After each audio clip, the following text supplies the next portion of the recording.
where many of our neediest children attend, have been left to flounder and fail and are then targeted for closure. As we saw at the PP meeting in February, many agree that this is not the solution. Low-performing schools need a bold initiative to transform teaching and learning and improve student achievement.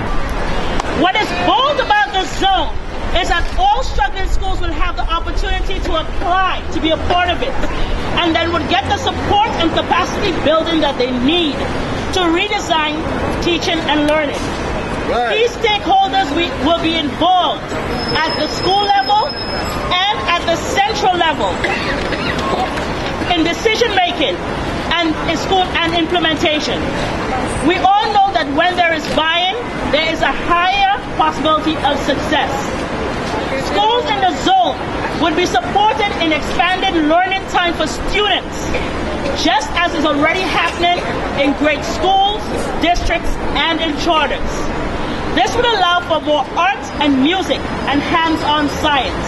It will also allow time for teacher collaboration and mentoring, more comprehensive and strong support for every child, and an environment that puts parents, which we know is the glue that binds, back into public education. There's a resolution where we call for a school transformation zone, and in essence establish a zone where schools are not doing so good. We put them all in the zone, give them additional resources and help to help them to be successful. Is there anything wrong with that? No! Is that good? Yes! To me, that's a no-brainer. Right. And in fact, that's what happened under Rudy Crew, and they call it the Chancellor's District, where days were extended, teachers were paid a little bit more, everyone collaborated together in order to make sure that the game plan, the action plan, in order to make sure these schools turn around, was successful. Is that a good plan? Yes! Do we want it? Yes! And what are we calling it? School Transformation Zone. What are we calling it? The School Transformation Zone. The answer is not to shut our schools down. The answer is to try and improve our schools as much as possible. Support and resources are what schools need, not closings. Right. And before we close schools, CSA has questions.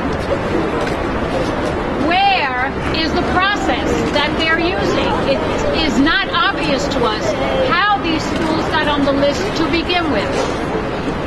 And the SSOs, what type of support do they provide to these schools? After all, the schools pay for these services.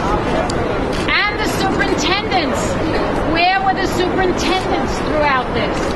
And this you may not believe, but some of these schools had a visit by the superintendent the first time on the day they went to tell them the school was closing. The UFT and its 200,000 members are supporting CEJ's transformation zone. The CEJ School Transformation Zone represents a much more sensible approach to rescuing struggling schools than is the DOE's policy. The things that CEJ is calling for, and we support: additional resources, extra school time, increased professional development for teachers, enhanced curricula, and parent and community involvement in decision making are all the right ingredients needed for revitalizing schools. Closing schools is not going to turn them around. No. And I heard a parent here before talk about Newtown High School, but the craziest thing about Newtown High School is that Newtown High School got a notice from the state saying that they were going to look at closing them down, possibly closing them down, but the city had just given all of the staff a bonus for improving the school. So you can do whatever you want to do in terms of numbers and statistics, but what really, really counts in education is when parents get involved in their children's education education and make sure that what goes on behind the school door is what matters to the children and pushes those children forward. So we're going to go inside now. We're going to take a vote on this issue, and we're going to make sure that many of these ideas are promoted and passed by the New York City Council. It's time for change.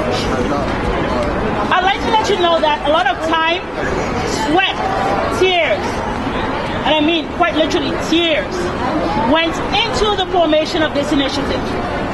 Turning around failing schools is a major priority of this administration and of President Obama, as well as it should be.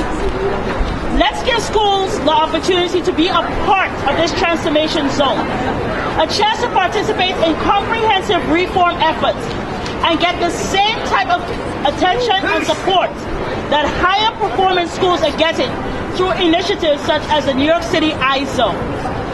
It's time to step into the future, and this system, this initiative, provides the vehicle by which we can do this.